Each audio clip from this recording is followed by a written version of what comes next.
So in this video we are going to be continuing to take a look at a scenario where civilization starts over. We are now on episode 31 of the series, and in the last episode we saw some big events happen, I guess. We saw the completion of the Naples Conference down here in Africa. The continent is now fully divided up between the colonial powers. We also saw a few small wars take place throughout the world. If you do end up enjoying this video, please make sure to like and subscribe. This episode is going to be a very important one, so you don't want to skip this one, and let's get straight into it. So, in the world right now, tension is rising. There are tensions between alliances. If we take a look at the alliances layer here, we can see there is loads of alliances all throughout the world. And a few of these alliances have been beefing with each other, most notably the Parallelogram and the Triangle Alliance. These two are really ops. They are basically the main enemies in the Indian Ocean. Also, in Europe, with the rise of the Star Alliance, some countries are starting to get very threatened. These countries include the Dutch and the Russians, who, well, this caused the Russians to join in on the Three-Point Star Alliance. In Africa, the Square Alliance, they've been mostly chill, and the Diamond Alliance is beefing with a few countries that they border, such as Persia. Well, they don't really border Persia. They also are beefing with Greece a little bit. And in this video, we're going to see this tension come to a breaking point. If you do end up enjoying this video, please make sure to like and subscribe, and let's get straight into it. So right now, we are in the year 1887. There's not really too much going on, like I said in the end of the last episode, but there is one event that we're seeing happening, which is something we saw in the last episode, I think. And that's down here in Antarctica. The Scottish continue their colonization. I don't know if you could really call this colonization. They're basically just claiming this area and kind of like this is the area where they're setting up some like small forts in, I guess. And at this point, a pretty interesting event is going to take place. A Scottish explorer, the one who is kind of leading this colonial effort down here, and an explorer from Galicia, they are going to have a race to the South Pole. Now, why they're doing this? Well, for glory, of course. However, the Galician explorer, he lives a lot of his life down here in the very southern portion of Argentina, so he is very familiar with climate sort of similar to this. So he will be winning the race, and he will be reaching the South Pole first, before the Scottish explorer does. So pretty small event there, and this is basically just going to lead to the complete discovery of the world. It's at this point where the world is fully discovered, and I can get rid of the explored land layer. The Galicians do decide to set up a colony. They set up a colony on this island right here, and now everywhere in the world except for Antarctica has been officially colonized, except you. You are probably part of China. But that is going to be seen as the final major event before World War One, because then something pretty interesting is going to happen. In the Indian Ocean, the King of Bangladesh, he is on a mission to go and meet up with the King of India, who is currently in Australia. They are discussing a meeting regarding some pretty sketchy stuff with the Parallelogram Alliance. And some Indonesian spy agencies, they actually find out that the Bangladeshi king is going to Indonesia to plan an invasion of the Parallelogram Alliance. Now, this is very concerning for the first thing being this would cause a giant war, and with the Circle Alliance kind of being ops with the Parallelogram Alliance, the Indonesians worry that this would cause a war to start that they would lose. So they decide, through any means necessary, to stop this meeting from taking place. They just want to get in the way of India and just stop the Triangle Alliance. So as Bangladesh, or the Bangladeshi king rather, is going down to meet with India down here, Indonesia is going to send out some submarines, and they are going to meet up with the boat right here. And they are actually going to be firing torpedoes into the boat, causing it to sink, and every single person on board dies. There are lifeboats, sure, but you're in the middle of the Indian Ocean with no one nearby. I'm sure there are probably some trade ships going nearby you, but no, it's too late. Everyone dies, including the Bangladeshi king. Now, India doesn't find out about this for now. India, they're just like confused of why the Bangladeshi king never arrives. However, when some Indian ships go down to follow the exact same path as him, they discover some wreckage, and they discover some bodies floating. Now, I don't know how long bodies stay floating on top of water for, but they find out that this ship has been completely destroyed, and sunk. And well, they just so happened to find out through I don't know how they would find out, but they just so happened to find out that Indonesia was behind this. Maybe some spies in India investigate into Indonesia and they discover this plan. But either way, India discovers that Indonesia was behind this, and this is going to lead to a pretty big crisis taking place. These two alliances are like going back and forth at each other now, like fully. They're like, okay, right, you need to do something to make us not declare war on you because you've just killed one of our allies' kings. This is an extremely big matter, and you need to give us reparations. Indonesia is going to be like, no, we found out that you were trying to make a plan to invade us, and it kind of just goes back and forth for a while until a point is going to lead to the escalation, beginning the First World War. In the colony over here by Indonesia that they had recently set up to kind of combat India's influence in the actual subcontinent, a group of Indian troops are going to be launching an invasion into the territory. Were they ordered to do this by the Indian government?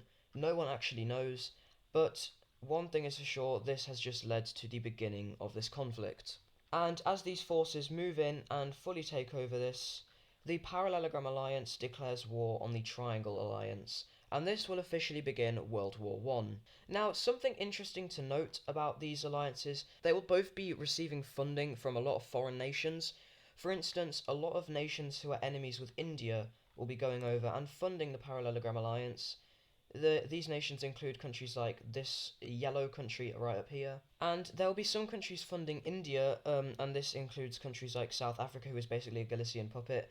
Galicia sees the importance of, we could, give both of these sides a lot of weapons, and we could make a lot of money out of this war. So they will be funding both sides here.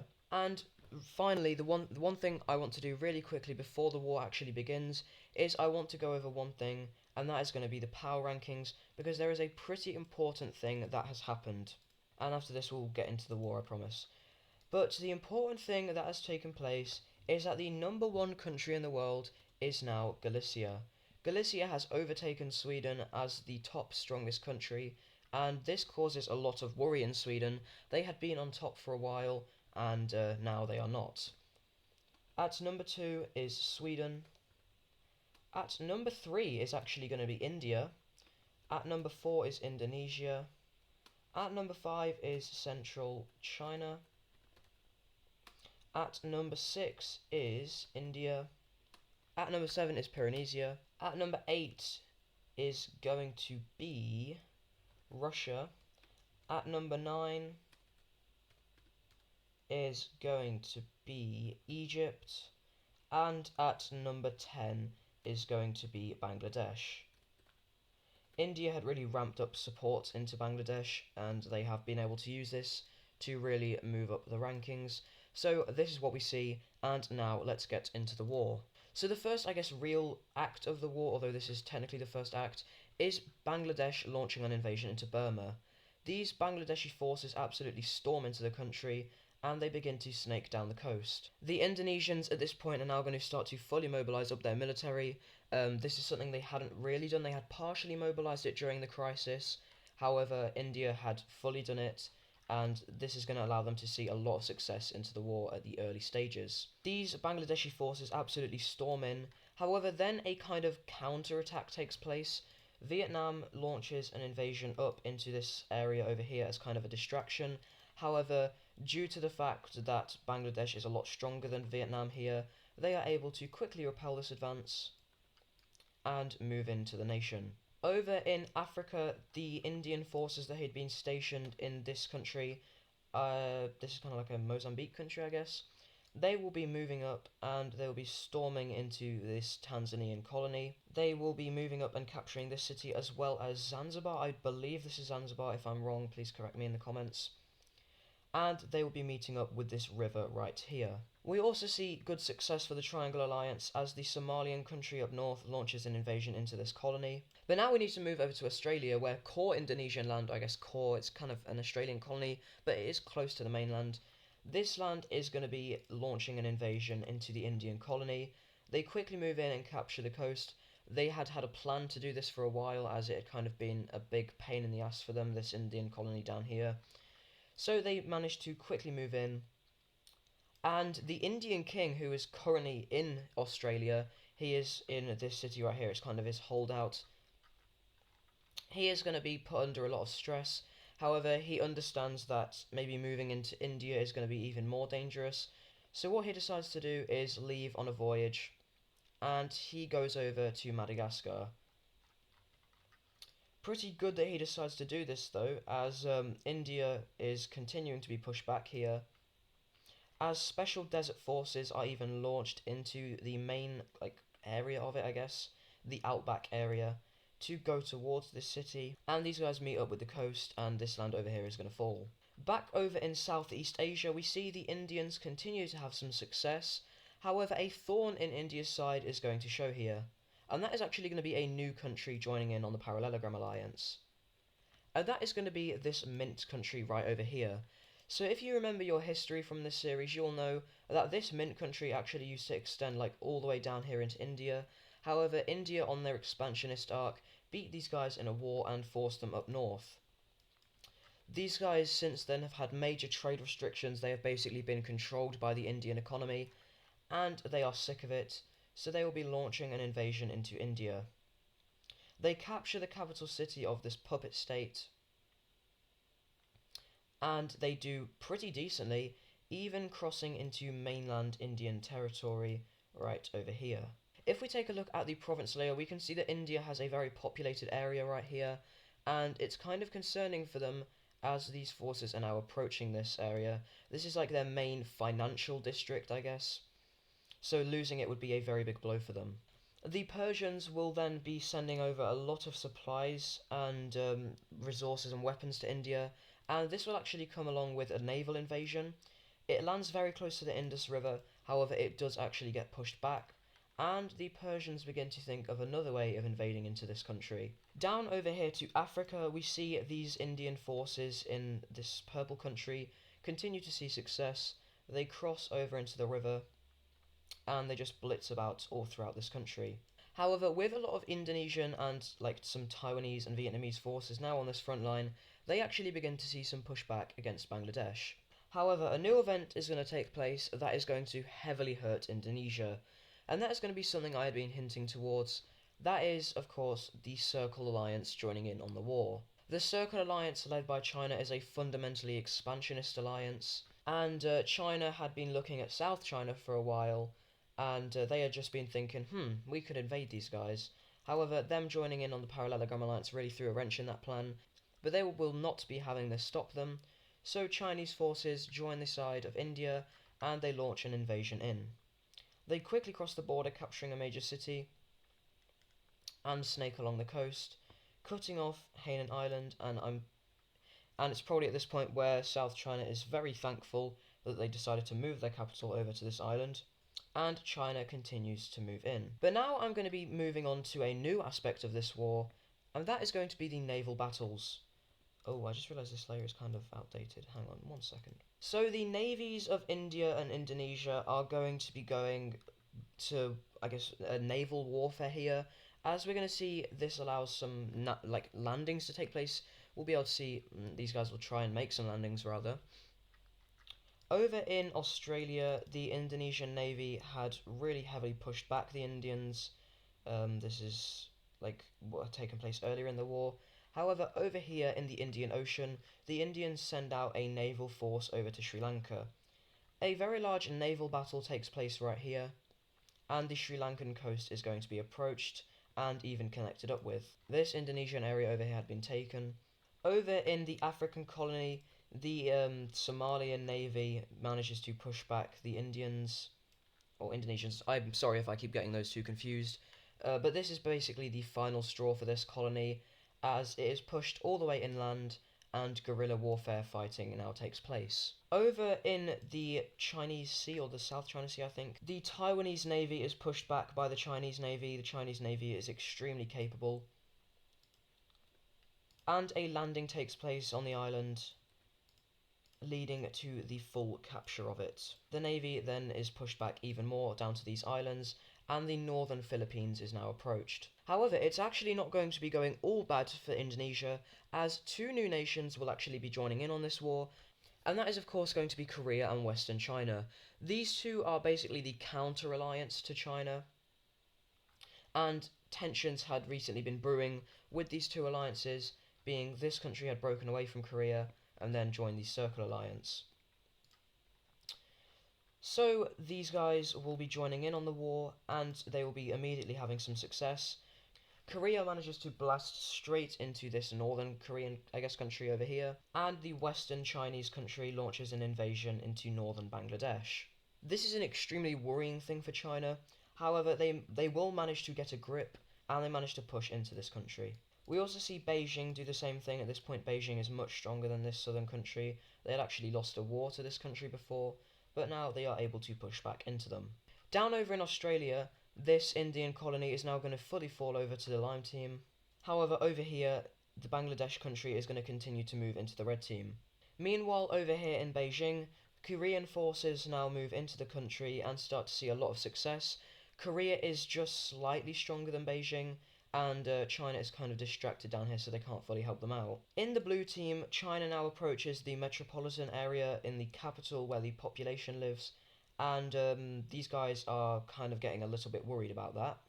Back over to India, with India kind of like refocusing their army and reorganizing it a bit, they are able to see immense success against the Mint team, fully pushing them out of their puppet states, and now even entering into their territory, capturing their capital. Going back over to Burma, it's going increasingly well for the purple team as they now approach the capital. On top of this, South China is pushed to the point of near capitulation as almost all of their country falls, and these Chinese forces are now entering into Vietnam. However, it is at this point where some hope will actually be shown for the Indonesians as an event takes place over here in the Middle East. And that is going to be something happening with Persia. So Persia has been supplying India, and as I had hinted to earlier, they are going to be invading through this Pakistani country to reach the Mint country. So they do launch their invasion in like this, and they go pretty well at first, even getting very close to the capital. However, this is actually going to be having some consequences, and that is going to be a very large movement over here in the Middle East. Qatar, the UAE, and Mesopotamia had recently had to go to war with Persia, as Persia had been expansionist into the UAE country. However, seeing that this is happening again, they don't want Persia to be strong. They will be joining up with the Parallelogram Alliance, and they'll just be entering into the war, and this will hopefully be helping out Indonesia. Seeing the threat that this poses, India immediately just sends in their full army. They're not messing about anymore. They just blitz straight through the Mint country, and they move into Pakistan just like this, and they meet up with these Persian forces, as well as capturing the capital. This does require a lot of force to be used into this, and it does weaken India just a little bit, but it does allow the Pakistani country to fall. This is probably the fastest fall we've seen so far. And these guys are now ready to meet the Mesopotamian forces who have been launching an invasion into Persia. Over in the Arabian Peninsula, India manages to launch an invasion into Qatar, taking quite a bit of this land, and the Somalians manage to get in on this as well. And the UAE country is sadly going to fall. They fall very quickly. Over here in Bangladesh, however, this does allow a very large pushback to take place. However, it's not going all well for the Indonesians, as the capital of Western China does fall. And along with this, the southern Chinese are going to be fully surrendering over, and Vietnam is now being invaded into. The Bangladeshi forces now meet up with the Chinese troops right over here, and an invasion into the northern Philippines is started. However, then a new country is going to be joining in on this war, which is actually going to be a pretty big distraction for China, and that is going to be the Hokkaidans. So Hokkaido had previously had land very far into the Japanese Isles. However, they had been pushed back by China twice, I believe. So they will be joining in on the war on their own sides to get revenge. These guys are not in the Parallelogram Alliance, they are just on their own. And they immediately launch an invasion.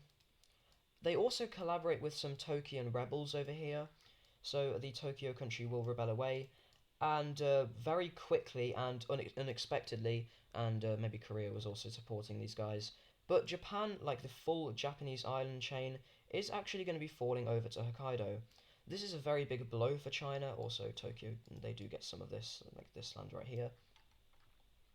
But this is very unexpected by China, and it's going to cause a lot of panic. But no need to worry, we are a strong country, so I'm sure everything's going to go fine. I've just made the alliances two different colours so I can see the sides better as well.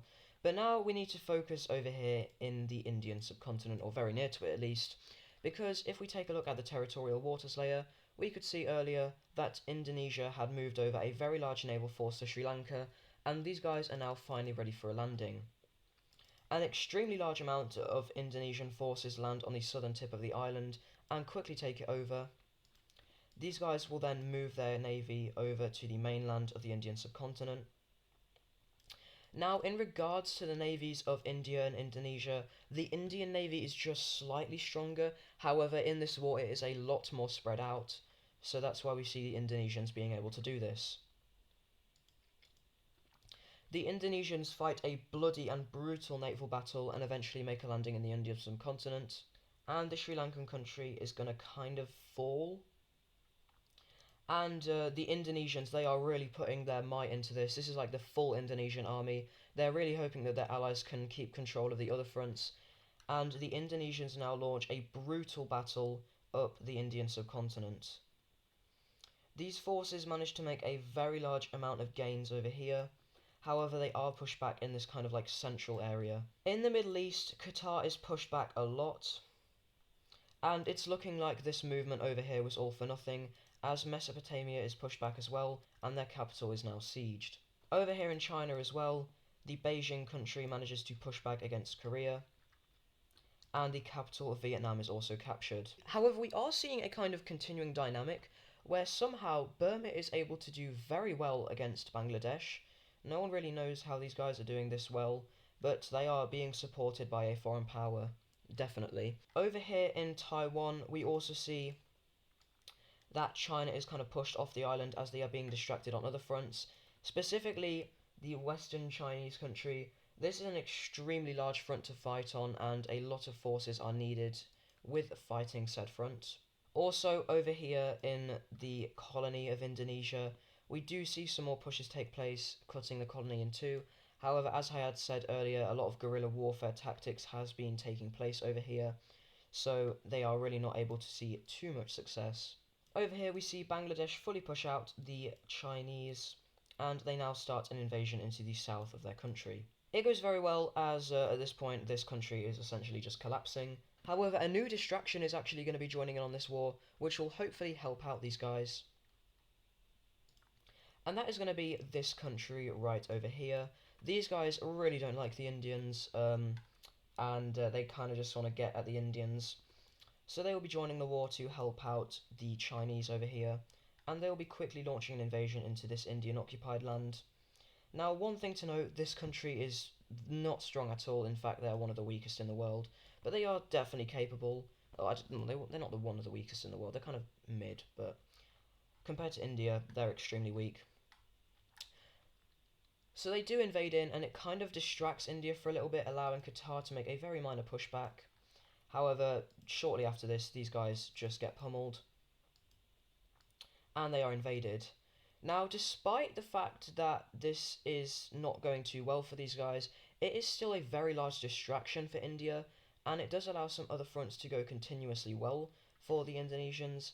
One of such fronts is over here in Beijing. However, at this point, India is really locking in, and they do manage to push back against the Burmese, or the Bangladeshis are the ones who manage to do that. But still, they do. And also China now begins to snake down the Vietnamese coast. Up in the north, to kind of stop their coast being bombarded by Japanese ships, China will agree to let these guys go. This is a big blow for China, but it's still kind of annoying that these guys are in the war. So they do let these guys have their independence. And I'm just realizing how long this recording is getting. I might have to cut this war into two parts, so I'm sorry about that. Over here in Persia, or the Middle East rather, the Indians see increasing success and now even cut off Qatar from their mainland, I guess, and the capital of Mesopotamia falls. However, just then, something pretty major is going to be taking place.